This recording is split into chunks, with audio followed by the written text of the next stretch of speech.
Maria Santos had been cleaning the 37th floor of Meridian Tower for 8 years, watching executives stride past her invisible form. She knew their coffee preferences, their late-night habits, their whispered phone calls. But when the facilities management position opened a job she was overqualified for, CEO Rebecca Walsh didn't even glance at her application. What Rebecca didn't know was that her 16-year-old daughter Emma had been watching, filming, and planning something that would change everything. Some stories begin with a promotion denied. This one begins with a secret that could destroy a family or finally build the bridge they never knew they needed. Before we dive in, make sure to hit subscribe and leave a comment. Where in the world are you watching from? The elevator hummed its familiar tune as it carried Maria Santos to the 37th floor of Meridian Tower. 6:45 a.m., always 6:45. The city below was still wrapped in pre-dawn shadows. But up here, the glass walls caught the first hint of sunrise, painting everything in shades of amber and possibility. Maria pushed her cart down the marble hallway, wheels squeaking in a rhythm she'd memorized years ago. Left wheel needed oil. She'd mentioned it to maintenance 3 times. They'd forgotten 3 times. The executive suite stretched before her like a temple to ambition. Corner offices with views that cost more per square foot than most people's homes. She'd cleaned every inch of this floor for 8 years, 3 months, and 16 days. Not that anyone was counting. "Morning, Maria?" She looked up to find Rebecca Walsh emerging from the elevator, coffee in hand, phone pressed to her ear. The CEO moved through the world like she owned it, which, Maria supposed, she mostly did. Meridian Properties had built half the skyline, and Rebecca had built Meridian. "Good morning, Miss Walsh." Maria stepped aside, making herself smaller. Rebecca paused mid-stride, phone still to her ear, and did something she'd never done before. She looked directly at Maria. Not through her, not past her, but at her. "Hold on," Rebecca said into the phone, then lowered it. "You applied for the facilities manager position." Maria's hands tightened on the cart handle. "Yes, ma'am. 8 years experience here. Bachelor's degree in business management from..." Rebecca glanced at her phone screen, reading, "NYU Extension Program. Night classes." "Yes, ma'am." Rebecca studied her face. Maria had learned to keep her expression neutral, professional, invisible. The position requires someone who can interface with clients, vendors, corporate partners. Rebecca's voice carried the practiced distance of 1,000 business meetings. Someone who represents the company image appropriately. Maria felt the words settle in her chest like stones. "I understand." "I'm sure you do." Rebecca raised the phone back to her ear. "Yes, I'm here. Send the contracts to my office." She walked away, heels clicking against marble, leaving Maria standing alone in the hallway with her cart and the scent of expensive perfume. Maria resumed cleaning, muscle memory guiding her movements. Dust the reception desk, wipe down the conference table, empty the trash bins, check the supply closets. The routine was a meditation, a way to disappear into purpose. She was restocking paper towels in the executive bathroom when she heard voices through the wall. "Told you, she's not the right fit." Rebecca's voice carried through the thin partition that separated the bathroom from her office. "Mom, that's not what you said." "You said she didn't have the right image." Maria froze. Rebecca's daughter, Emma. 16, if Maria remembered correctly. She'd seen her during school breaks, trailing behind her mother with the particular brand of teenage sullenness that came from having everything and appreciating nothing. "Emma, you don't understand business. I understand fairness. Fairness doesn't build companies." Maria moved closer to the wall, not breathing. "So you're not promoting her because she's Latina? Because she cleans toilets?" "I'm not promoting her because she lacks the executive presence this position requires." "What does that even mean?" A long pause. Maria could picture Rebecca at her desk, fingers pressed to her temples the way she did when board meetings ran long. "It means she's not one of us, Emma. This company has a reputation to maintain." "With who? Your golf buddies? Your charity gala friends?" "With our clients, with our investors, with everyone who trusts us with their money." Maria backed away from the wall, her chest tight. She'd heard these conversations before, variations on a theme, different words, same meaning. She gathered her supplies and moved toward the door. "She's smarter than half the executives you hire." "How would you know?" "Because I pay attention. Because I've watched her organize your entire filing system when your assistant was out sick. Because she fixed the elevator when maintenance couldn't figure it out. Because she speaks 3 languages and has a degree you didn't even know about until today." Maria paused at the door. "Emma." "And because she's been covering for your mistakes for years, and you don't even see it." Silence stretched between them. Maria slipped out of the bathroom and into the hallway, but she could still hear their voices, muffled now but no less tense. She finished her rounds in mechanical precision, vacuumed the carpets, cleaned the windows, polished the nameplate on Rebecca's door. Each task felt heavier than usual, weighted with the conversation she'd overheard. At 8:30, the floor began to fill with executives arriving for the day. They moved past her with practiced indifference, their conversations about mergers and acquisitions and quarterly projections washing over her like white noise. Maria was emptying the trash in the break room when Emma Walsh appeared in the doorway. The girl looked different up close, older, more serious than Maria had expected. Her dark hair was pulled back in a messy ponytail, and she wore jeans and a sweater that probably cost more than Maria's monthly rent. "Excuse me," Emma said. Maria looked up from the trash bin. "Yes? I'm sorry. About earlier. About what my mom said. You don't need to apologize." "Yeah, I do." Emma stepped into the break room, glancing over her shoulder. "She's wrong. About the promotion. About all of it." Maria resumed her work, not trusting herself to speak. "I know you heard us," Emma continued. "The walls are thin. It's not my business. It should be. It's about you." Maria tied off the trash bag and lifted it from the bin. "Your mother made her decision. That's her right. Her right, maybe, but not her only option." Something in the girl's voice made Maria look up. Emma was watching her with an intensity that seemed older than 16. "I don't understand." Emma pulled out her phone, swiped to the camera function. "What if people knew? What if they saw what really happens here?" "Emma." "No, listen. My mom built this company on image, right? On reputation. What happens when that image doesn't match reality?" Maria felt a chill run down her spine. "You can't. It would hurt your mother. She's already hurting people." "She's hurting you. That's different." "Is it?" Emma stepped closer, her phone still in her hand. "I've been thinking about this all semester. For my media studies class. About how change happens. How the powerful stay powerful by keeping everyone else invisible." Maria shook her head. "This isn't a class project." "No, it's not. It's real." Emma's voice dropped to a whisper. "And real things require real consequences."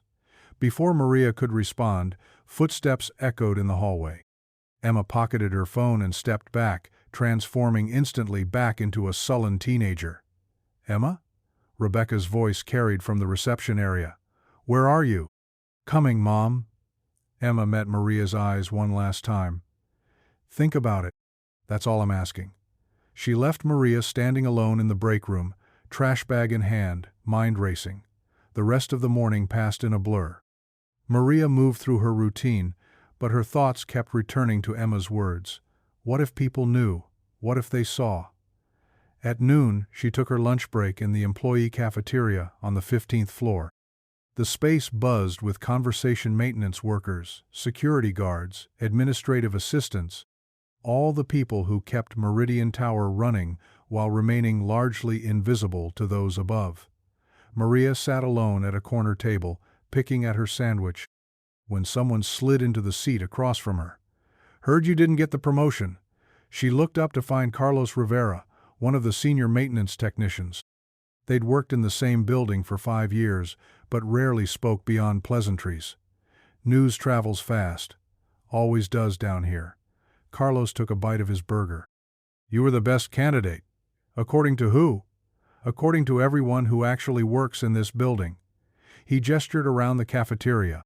You know this place better than anyone. You solved the climate control issue on 22. You reorganized the supply chain for the whole building. Hell, you speak better English than half the executives." Maria managed a weak smile. "Apparently that's not enough. Or maybe it's too much." She looked at him sharply. Carlos leaned forward. "My daughter goes to school with Walsh's kid, Emma. Smart girl. Asks a lot of questions." "What kind of questions?" "The kind that make people uncomfortable." Carlos finished his burger and crumpled the wrapper. "Change is coming, Maria. Question is whether you want to be part of it or let it happen around you." He left her sitting alone with his words echoing in her mind. The afternoon crawled by. Maria found herself hyper-aware of every interaction, every dismissive glance, every casual assumption that she was part of the furniture rather than a person with thoughts and dreams and qualifications. At 3 o'clock, she was cleaning the conference room when she overheard Rebecca on a phone call in her office. "The diversity initiative needs to show results by the end of the quarter. Find me some candidates who look good on paper but won't rock the boat." Maria gripped her cleaning cloth tighter. "I don't care about their qualifications. I care about optics. Board members are asking questions, and I need answers that satisfy them without actually changing anything." The call ended. Maria finished cleaning the conference room in silence. At 5:30, as the executives began their exodus to happy hours and family dinners, Maria was restocking supplies in the utility closet when she heard her name. "Maria?" Emma's voice, soft and uncertain. She turned to find the girl standing in the doorway, backpack slung over one shoulder. "I've been thinking about our conversation." "Emma." "No, let me finish." Emma stepped into the closet and closed the door behind her. "I know what you're going to say. That it's not worth the risk. That you can't afford to lose this job. That my mom has all the power." Maria waited. But what if she doesn't? What if the power is actually in the story, in the truth? Emma pulled out her phone again. "I want to document everything, the way things really work here, the way qualified people get passed over, the way talent gets wasted." "And then what?" "Then we show people. Social media, news outlets, wherever it needs to go." Emma's eyes were bright with conviction. Change doesn't happen because powerful people suddenly develop consciences. It happens because they're forced to choose between doing the right thing and protecting their image. Maria stared at the girl in front of her. 16 years old and talking about dismantling systems that had been in place for decades. "You don't understand what you're asking. I understand that my mom is wrong. I understand that you deserve better. And I understand that nothing changes unless someone makes it change." The closet felt smaller suddenly, the weight of decision pressing down on both of them. "If we do this," Maria said slowly, "there's no going back. I know. Your mother will never forgive you." "Maybe. Or maybe she'll finally see what I see." Emma held up her phone. "Will you trust me?" Maria looked at the device, then at the girl holding it. 16 years old and ready to take on the world, or at least her corner of it. Outside the closet, Meridian Tower hummed with the quiet efficiency of another successful day. Deals closed, profits secured, status quo maintained. But inside the closet something shifted. Maria reached out and touched the phone's screen. "What do you need me to do?" The camera lens caught everything. Maria's hands sorting through personnel files that Emma had somehow accessed from her mother's computer. The resignation letters tucked away in a folder marked "Problem Employees," all from women, all minorities, all people who had asked questions or pushed boundaries. "This one's from 2019, Emma whispered, holding up a document. "Carmen Gutierrez." She complained about wage disparities between male and female project managers. The storage room on the 35th floor had become their makeshift headquarters. Emma had discovered it weeks ago, officially unused space that building management had forgotten about. Boxes of old marketing materials provided cover, and the lack of security cameras made it perfect for their clandestine meetings. Maria read over the resignation letter, her stomach turning. She was making $30,000 less than her male counterparts. And when she brought it up to HR, suddenly her performance reviews became inconsistent with company standards. Emma adjusted the phone's angle to capture the document clearly. 3 months later, she resigned. They'd been at this for 2 weeks now, meeting after hours, during lunch breaks, whenever they could steal moments away from the watchful eyes of Meridian Tower's surveillance system. Emma had proven surprisingly adept at navigating corporate databases and finding documents that painted a picture Rebecca Walsh would never want public. "There's more," Emma said, pulling up another folder on her mother's laptop. "The diversity initiative you heard her talking about? It's all for show." The screen filled with emails between Rebecca and the board of directors. Strategic planning documents that discussed optic improvements and damage control in the wake of several discrimination lawsuits that had been quietly settled out of court. Maria felt sick. How many people have they silenced? 14 lawsuits in the past 5 years, all settled with NDAs. Emma's voice was tight with controlled anger. "They're not changing anything. They're just getting better at hiding it." The laptop screen cast blue light across their faces as they scrolled through years of carefully orchestrated injustice. Every document, every email, every memo told the same story. Meridian Properties had built its success on the backs of people it refused to acknowledge, much less promote. "My mom's not a monster," Emma said quietly, "but she's so scared of losing what she's built that she can't see how wrong this is." Maria looked at Rebecca's daughter, really looked at her. 2 weeks ago, Emma had been just another privileged teenager. Now she was risking everything to expose a system that had benefited her entire life. "Why are you doing this?" Emma was quiet for a long moment. "You want to know something? I used to think my mom was a hero. This powerful woman who built something from nothing, who commanded respect, who never let anyone push her around." She clicked through more files, her movements sharp and precise. "Then I started paying attention, really paying attention, to how people looked at her. How they looked at me. Like we were untouchable. Like we mattered more than everyone else." The laptop screen flickered, casting shifting shadows. "And I realized that being untouchable isn't the same as being respected. It's just being feared. And fear isn't power, it's emptiness." Maria watched Emma's face in the blue glow of the screen. "Your mother loves you. I know she does. But love isn't enough if it comes at the cost of other people's dignity." A sound in the hallway made them both freeze. Footsteps, slow and deliberate. Security making rounds. Emma quickly closed the laptop and grabbed her phone. They waited in silence until the footsteps faded, hearts pounding in the darkness. "We need to be more careful," Maria whispered. "We need to move faster," Emma countered. "The board meeting is next week. My mom's presenting the diversity initiative. If we're going to do this, it has to be then." "Emma, when the whole board is there, when the press is covering the presentation, when maximum damage can be done to their carefully constructed image," the weight of what they were planning settled over them like dust. This wasn't just about a promotion anymore. This was about exposing years of systemic discrimination. This was about bringing down a CEO. This was about destroying Emma's mother. "She'll never forgive you," Maria said. "Maybe not. But maybe she'll finally have to confront what she's become." They packed up their evidence and prepared to leave. As they reached the door, Emma turned back. "There's something else. Something I haven't told you." Maria waited. "I found my mom's personal files. Her college applications, her early job rejections, her first performance reviews." Emma's voice dropped to barely above a whisper. "She was you once. Overlooked, underestimated, dismissed because she didn't fit their image of what success looked like." The revelation hit Maria like a physical blow. "What happened?" She fought. She clawed her way up. She became everything they said she needed to be. Emma's eyes were bright with unshed tears. And somewhere along the way, she forgot what it felt like to be on the outside. They left the storage room separately. Emma first, then Maria 5 minutes later. The building felt different now, charged with the weight of their secret.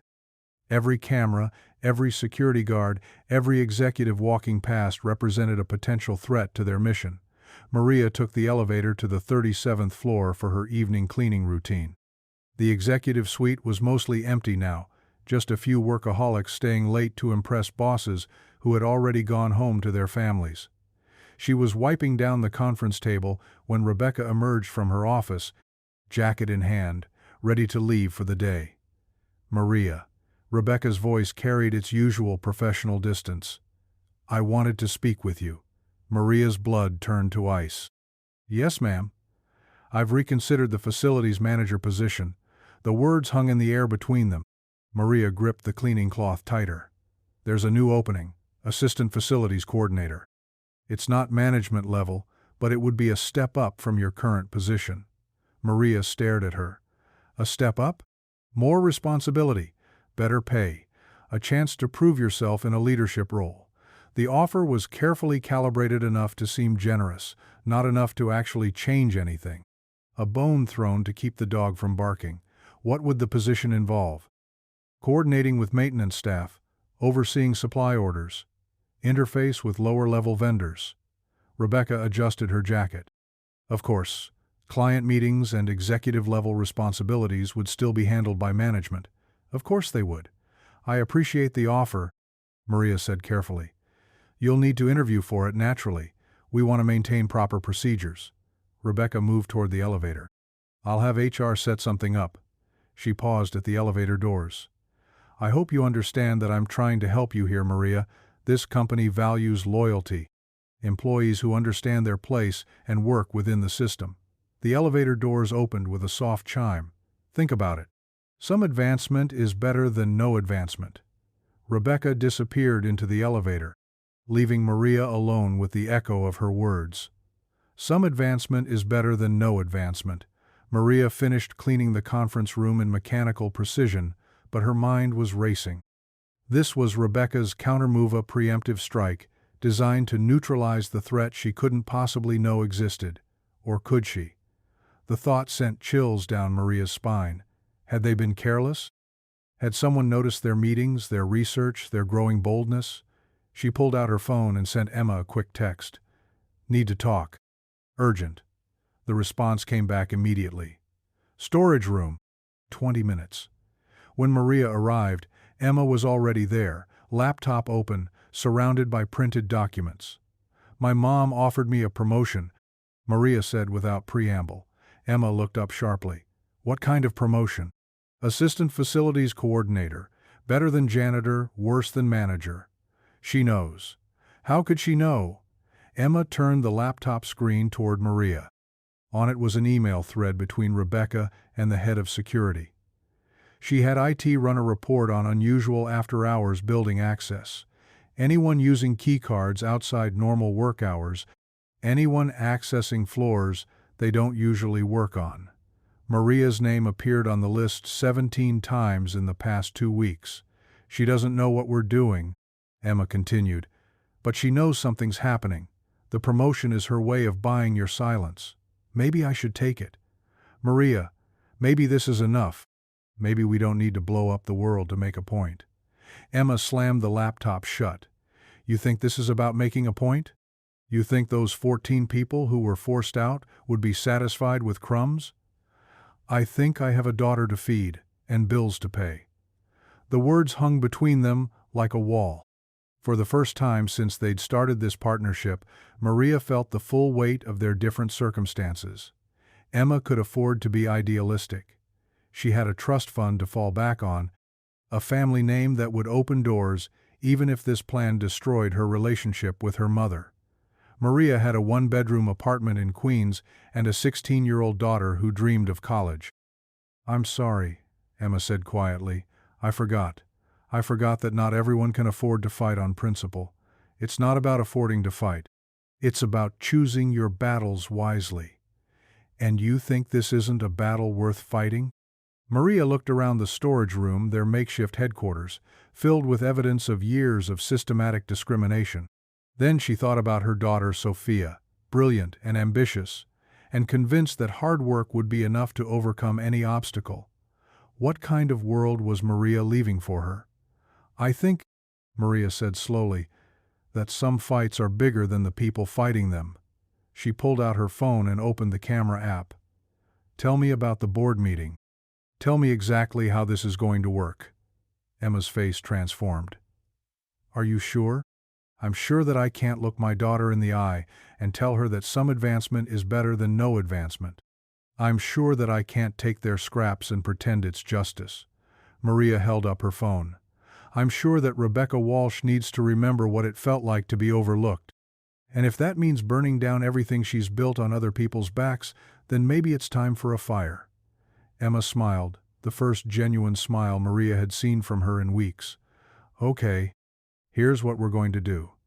The laptop screen came alive again, filled with floor plans and security schedules and a detailed timeline that would either change everything or destroy them both.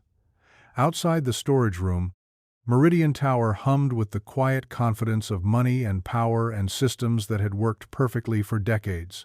But inside the room, two women who had everything to lose, and one who had already lost too much, began planning the most important presentation of their lives. The boardroom on the 40th floor had been designed to intimidate. Floor-to-ceiling windows offered a view of the city that made visitors feel small, while the massive mahogany table could seat 20, but somehow made every gathering feel exclusive and impenetrable. Rebecca Walsh stood at the head of the table, remote control in hand, facing 12 of the most powerful real estate moguls in the city. Behind her, a projection screen displayed the Meridian Properties logo against a backdrop of gleaming skyscrapers. Gentlemen and ladies, she added with a nod toward the two women on the board, today marks a significant step forward in our diversity and inclusion initiatives. Maria watched from the service corridor through the narrow window typically used by catering staff. Her hands shook as she held Emma's phone, the device feeling impossibly heavy with the weight of what they were about to do. Emma stood beside her, laptop balanced on a supply cart they'd commandeered for the occasion. Her fingers hovered over the keyboard, ready to execute a plan they'd spent 3 days perfecting. Phase 1 of our diversity initiative has already yielded impressive results, Rebecca continued, clicking to the next slide. We've increased minority hiring by 15% and implemented unconscious bias training across all departments. The numbers looked good on screen. Clean graphs, positive trends, statistical evidence of progress. Maria knew the reality behind those statistics show the increased minority hiring had been achieved by reclassifying existing employees and how the unconscious bias training consisted of a single hour-long .com seminar that most executives had skipped. Emma typed silently, fingers flying across the keyboard. On her screen, she'd hacked into the boardroom's projection system using credentials she'd lifted from her mother's computer weeks ago. All she needed was the right moment. Our commitment to workplace equality isn't just morally sound, Rebecca was saying. It's good business. Studies show that diverse companies outperform their competitors by 35%. Board member Arthur Steinberg leaned forward. These numbers are encouraging, Rebecca, but what about the Gutierrez situation? The settlement was substantial. A brief flicker crossed Rebecca's face. That situation was resolved amicably. Both parties agreed that a private settlement was preferable to prolonged litigation. What about the others? This from board member Patricia Hoffman, the only woman besides Rebecca with any real power in the room. I count 13 similar settlements in 5 years. Isolated incidents? Rebecca said smoothly. Growing pains as we've expanded and refined our corporate culture. Maria felt her chest tighten. Isolated incidents. 14 people's careers and dignity reduced to statistical noise. Emma's fingers paused over the keyboard. She looked at Maria, eyebrows raised in question. Maria nodded. Emma hit enter. The projection screen flickered, and suddenly Rebecca's carefully crafted slides disappeared. In their place, a document appeared, Carmen Gutierrez's original complaint, filed with HR 3 years ago. The room fell silent. Rebecca spun around, confusion, and then alarm crossing her face as she saw the document displayed behind her. She clicked her remote frantically, but the screen remained locked on Carmen's complaint. What the hell? Arthur muttered. The document detailed wage disparities, documented instances of discriminatory treatment, and included email exchanges where male colleagues made jokes about diversity hires, while copying Rebecca on the messages. Rebecca moved toward the wall panel that controlled the room's AV system, but Emma was already cycling to the next document. Marcus Johnson's complaint about being passed over for promotion despite superior qualifications. Then Sarah Kim's report of racial slurs used in executive meetings. "Someone's hacked the system," Rebecca said, her voice tight with controlled panic. "Security." But the presentation continued. Email after email, complaint after complaint, a relentless cascade of evidence that painted a picture of systematic discrimination at the highest levels of Meridian Properties. Then, Emma's masterstroke. Rebecca's own emails appeared on screen. Messages to HR about finding candidates who would look good on paper but won't rock the boat. Discussions with her assistant about avoiding problem employees who asked too many questions about equity and representation. The boardroom erupted in whispers and shuffled papers. Patricia Hoffman was taking notes furiously.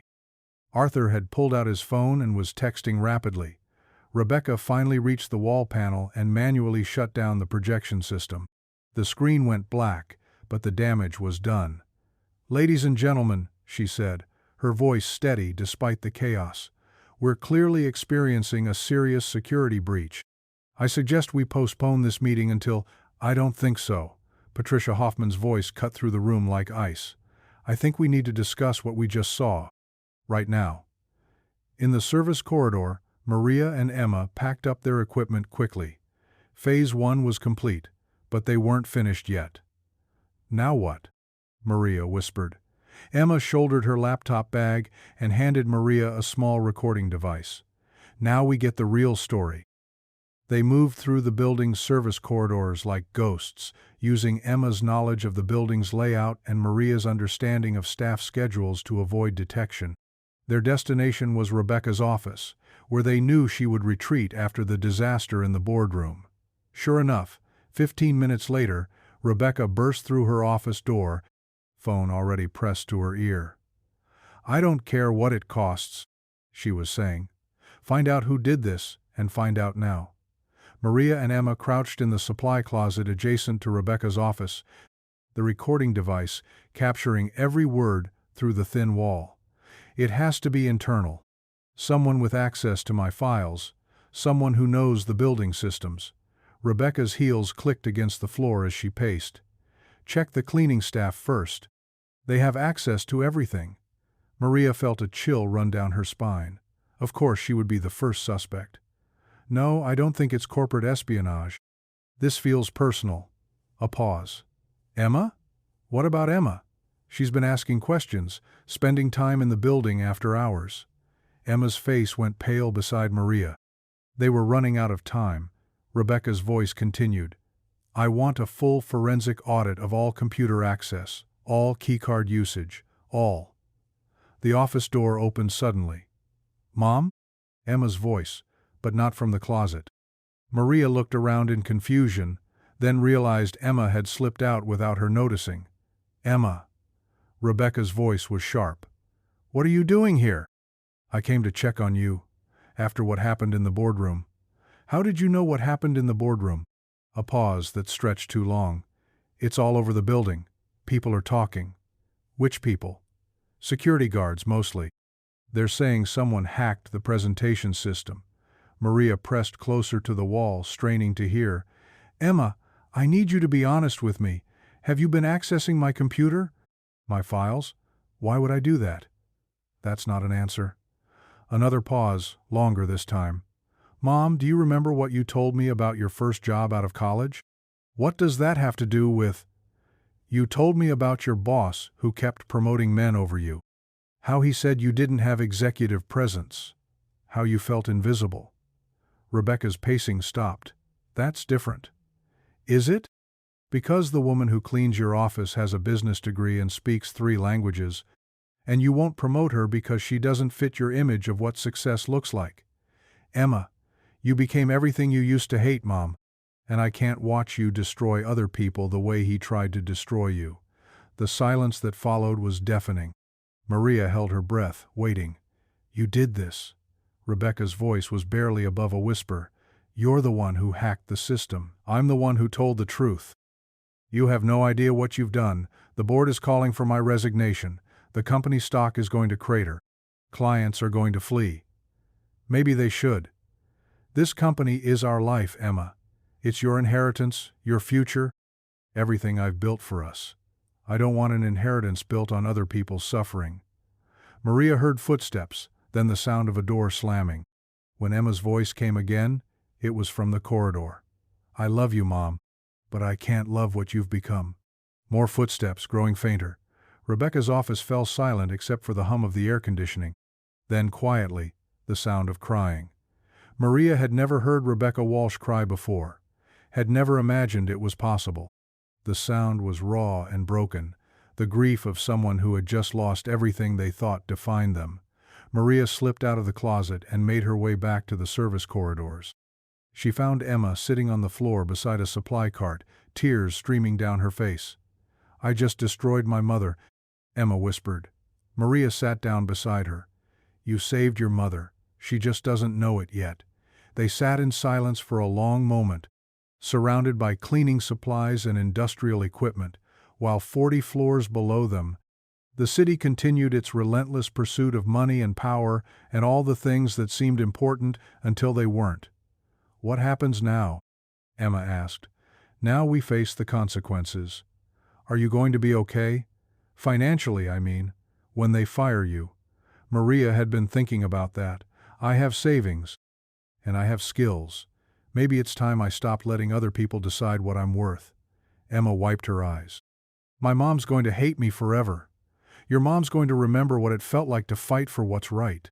It might take her a while to get there, but she'll remember. A security guard's radio crackled in the distance. They were running out of time. We should go, Maria said. Separately, you first.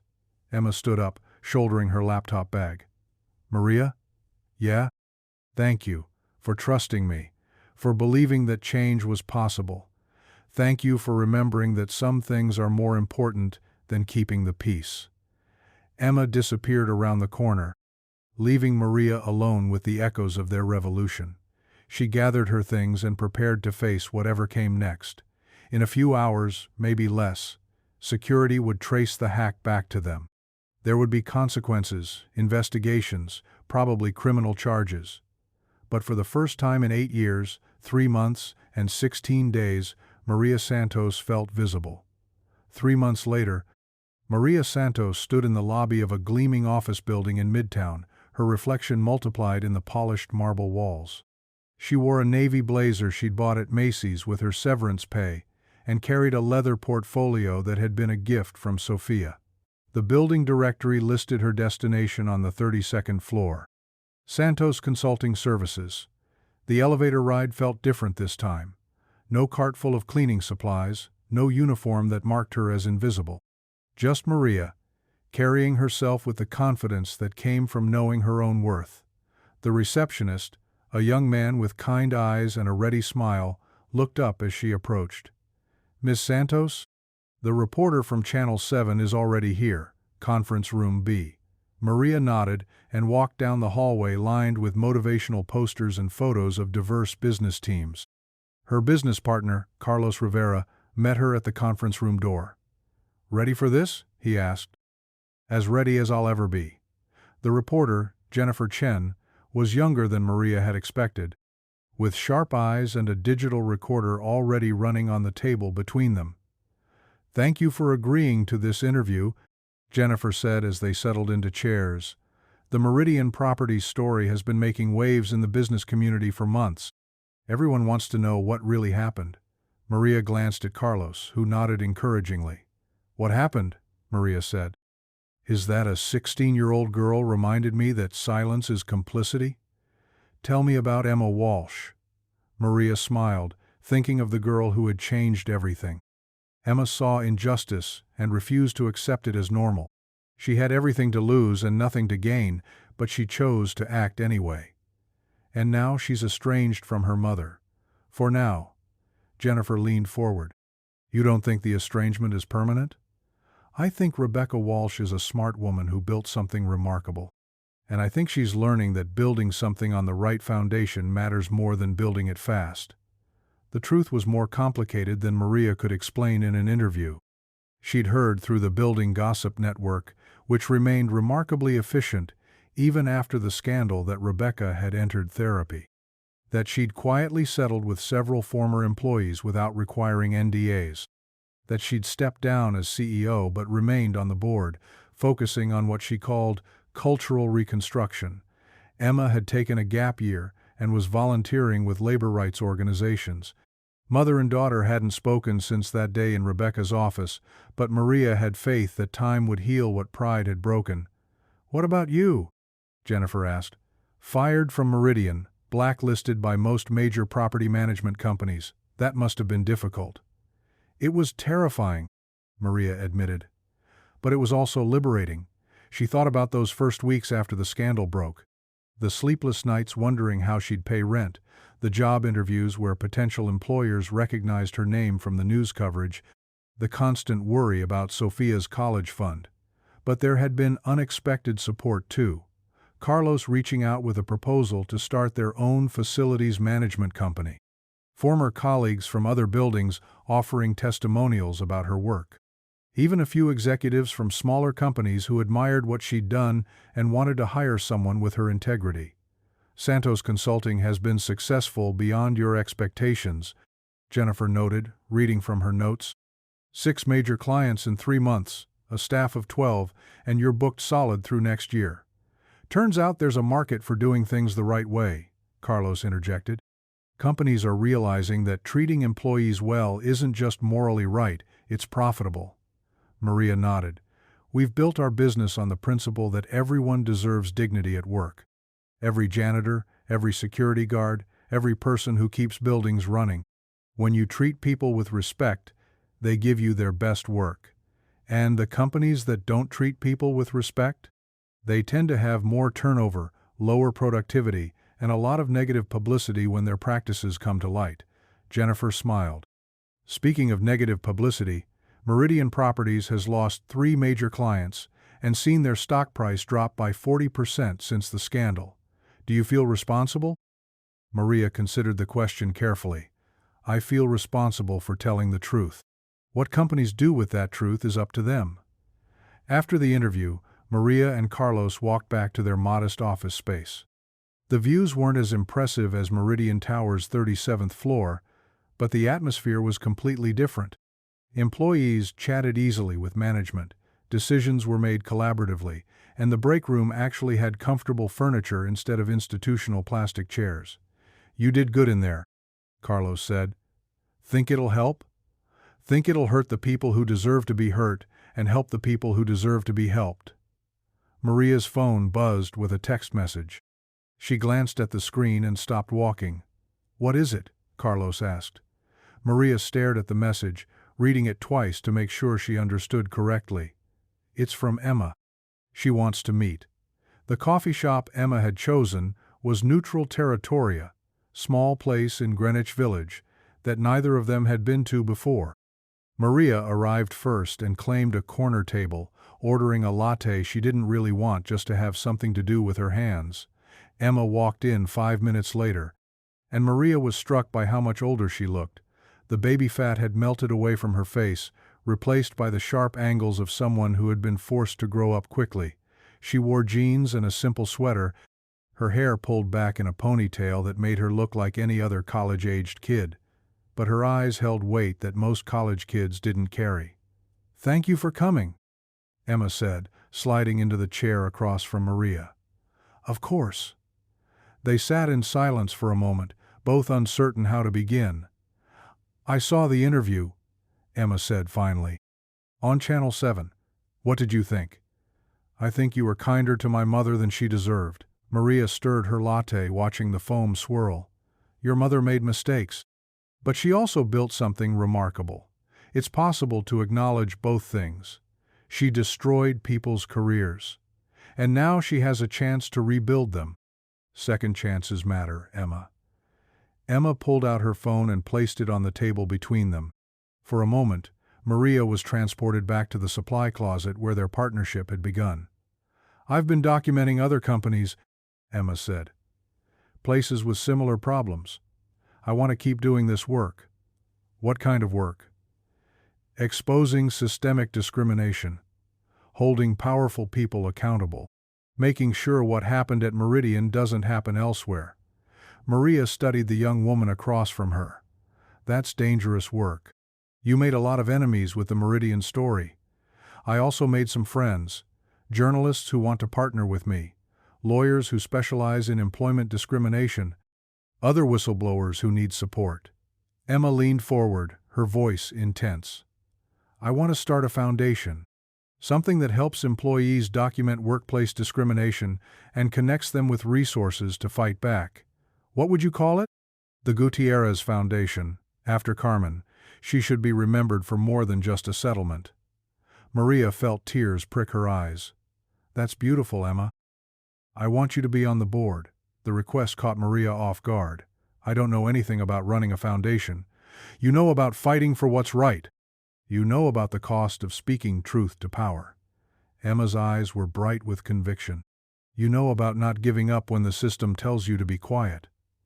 Maria thought about her daughter Sophia, now a freshman at NYU studying social justice with a full scholarship from an organization that supported children of whistleblowers.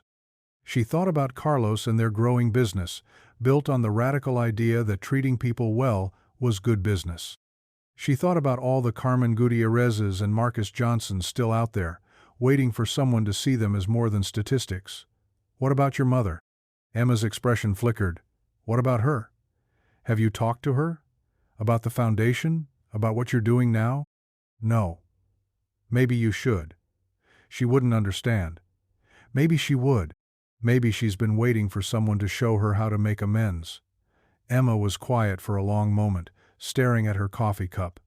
She sent me a letter last week, she admitted. Through my lawyer, she wants to meet. Are you going to? I don't know. I'm still angry. Anger can be useful. It can fuel change. But it can also become a prison if you hold on to it too long. Maria reached across the table and touched Emma's hand.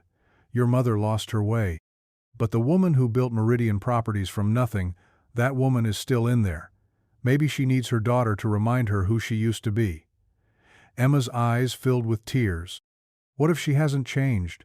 What if she's still the person who cared more about image than integrity? Then you'll know you tried. And you can build your foundation without her blessing. Maria squeezed Emma's hand. But what if she has changed? What if she's been waiting for a chance to prove it? They finished their coffee in companionable silence, two women who had started a revolution in a supply closet and were still figuring out what came next. As they prepared to leave, Emma turned back. The board position. Will you consider it? Maria thought about the girl who had walked into her life 6 months ago with a phone and a moral clarity that had changed everything. I'll consider it, but on one condition. What's that? We do this together, all of it. The foundation, the fights ahead, the work of making things better. But you have to promise me you won't let this consume you. You're 19 years old. Don't sacrifice your whole life to fix a broken system. Emma smiled, the first genuine smile Maria had seen from her in months. Deal, but only if you promise not to let your success make you forget where you came from.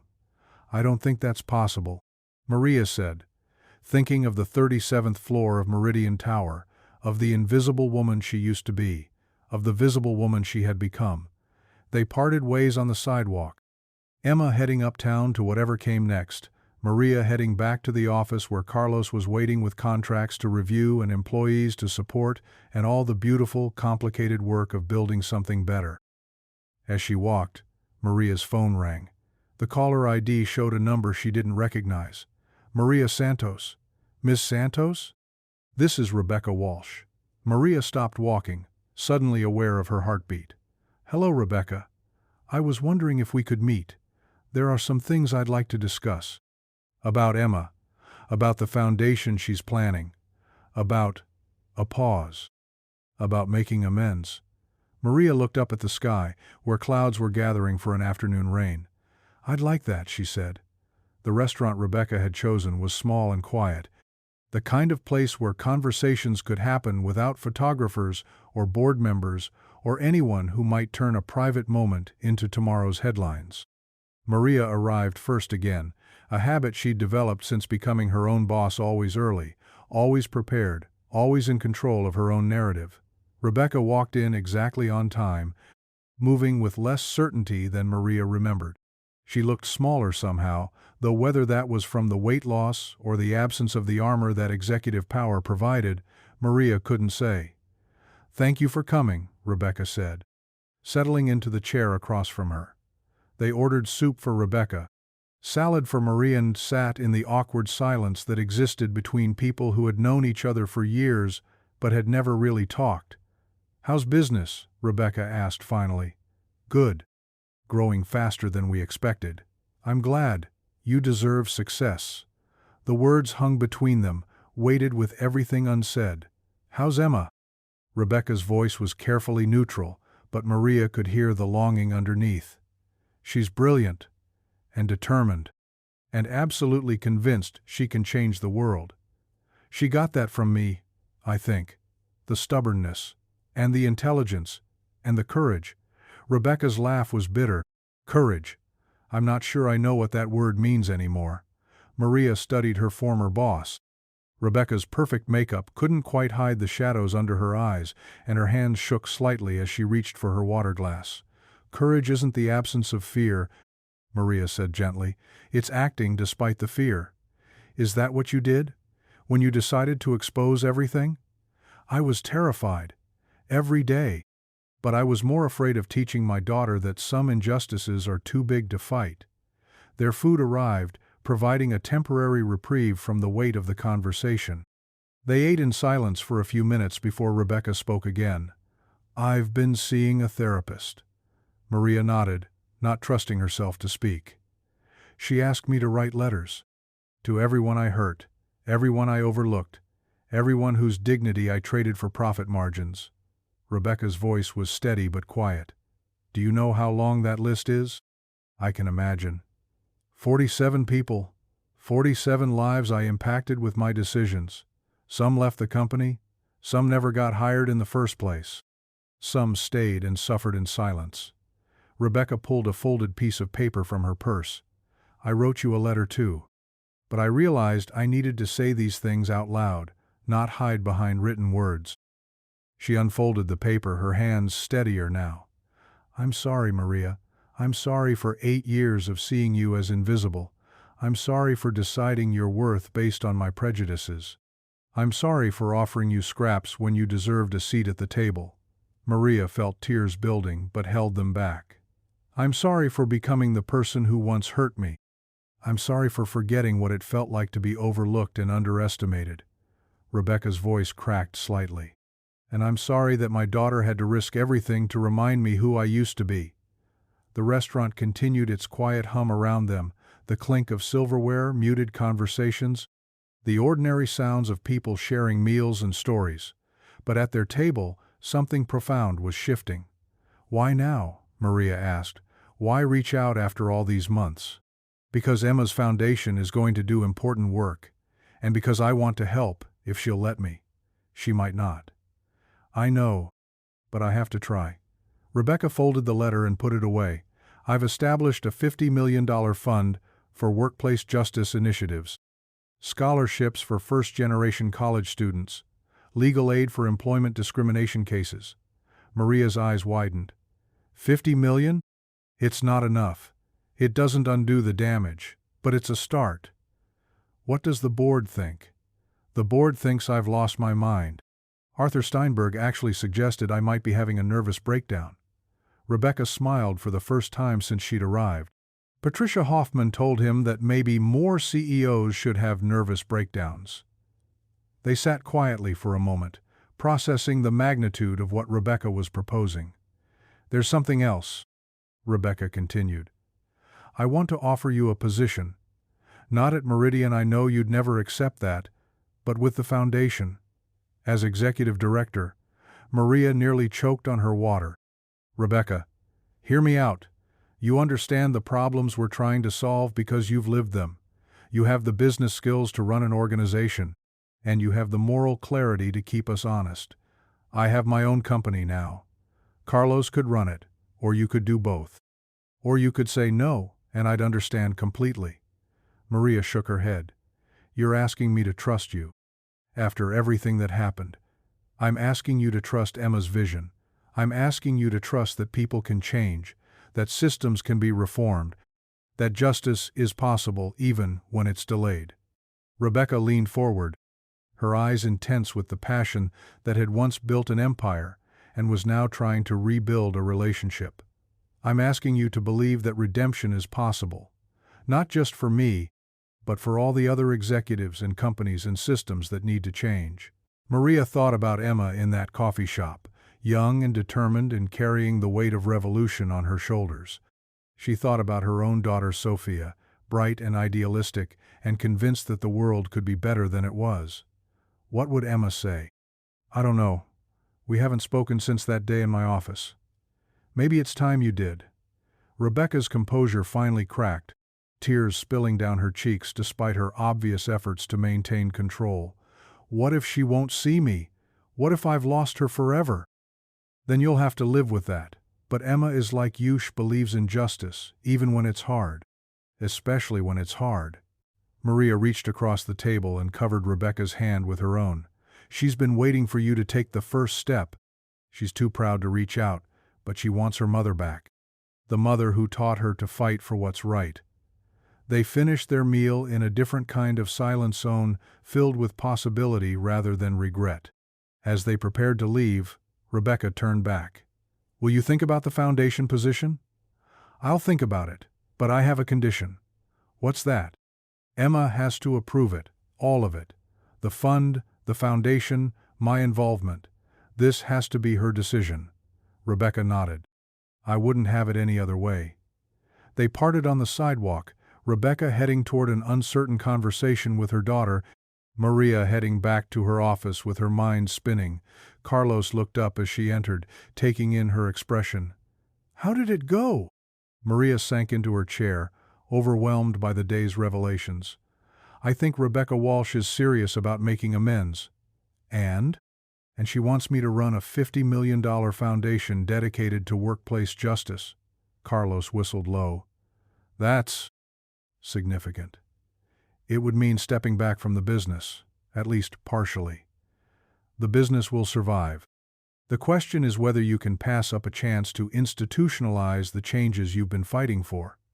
Maria looked around their modest office, the motivational posters, the comfortable furniture, the visible evidence of a company built on treating people well.